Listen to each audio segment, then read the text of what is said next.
how do you deal with bad training days? Um, Whether that be kind of for like bodybuilding stuff or for powerlifting stuff.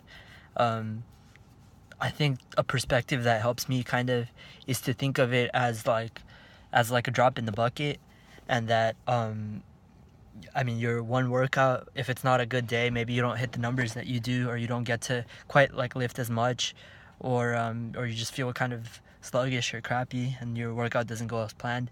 Um, you can kind of think of it as a drop in the bucket, that it's like one workout out of like many for the next 5 to 10 years, and if you consider that perspective, then I mean, the effect that it has is very tiny on its own, but then it's important that that workout is there, because it's like in aggregate, like in total with all the other workouts, like combined with all of them, that will make the result of you getting to somewhere with your lifting or your progress, so like that workout is worth a lot when combined with all the other workouts that you'll do.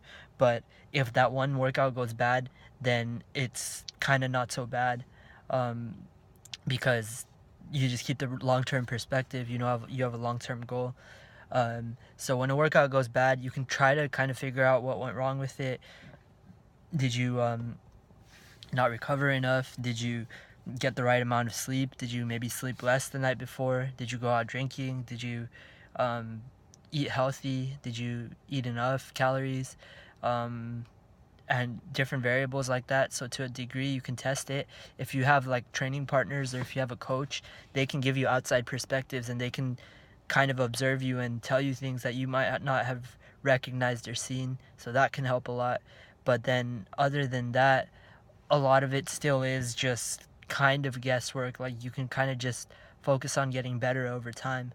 Um, Ultimately, like, if you take a workout and you have like the best workout of your entire life one day, and then like a really crappy workout the other day, it won't make much difference for either of them, because either of them, it's like the net effect that they'll have on you is the result of all the total workouts. That's why powerlifters will build strength over 3 to 4 months, and they'll take a training program of 2 months, 3 months, 4 months, and then build strength gradually over that training cycle.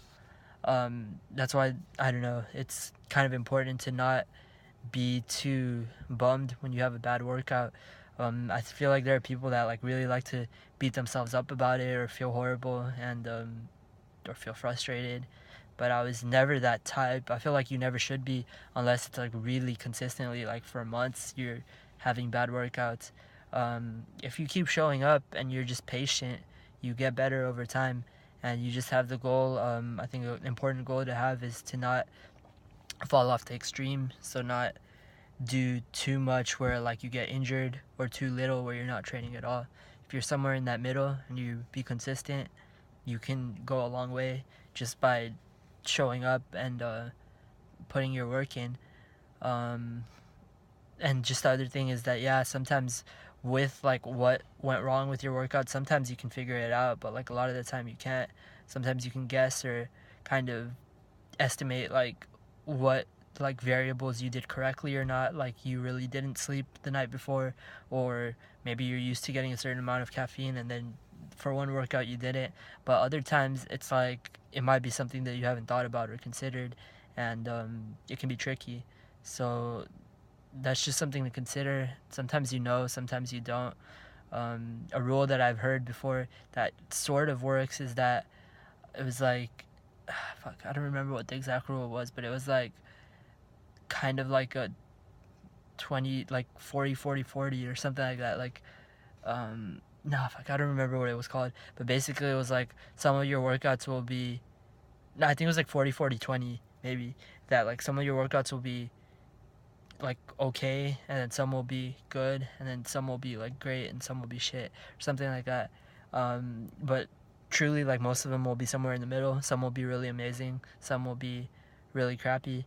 But then again, I mean, sometimes it feels really good to work out, but then at the same time, you don't hit your goals, or you don't do what you had structured or planned. And sometimes you have like a really bad day, but then you hit everything that you planned, and you did the work in, and you did it correctly. You just feel like crap.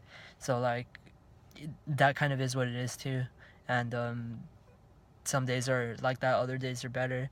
I think the important thing, if you have a bad day, don't take it too seriously. Think of it just as a drop in the bucket, and that it's just one workout in a series of many, a whole amalgam of them in like the really long run. And that at the end of the day, it's very like a very small effect, but just keep focusing on being consistent and being really patient, because powerlifting is like a super slow game and a super long game. And then just don't be on either extreme. Don't be training so little that you're not training at all and that you're lazy, and don't be so extreme that you're training so much that you get injured or you overreach or you overtrain. If you're somewhere in the middle and you're consistent, you'll be good in the long run.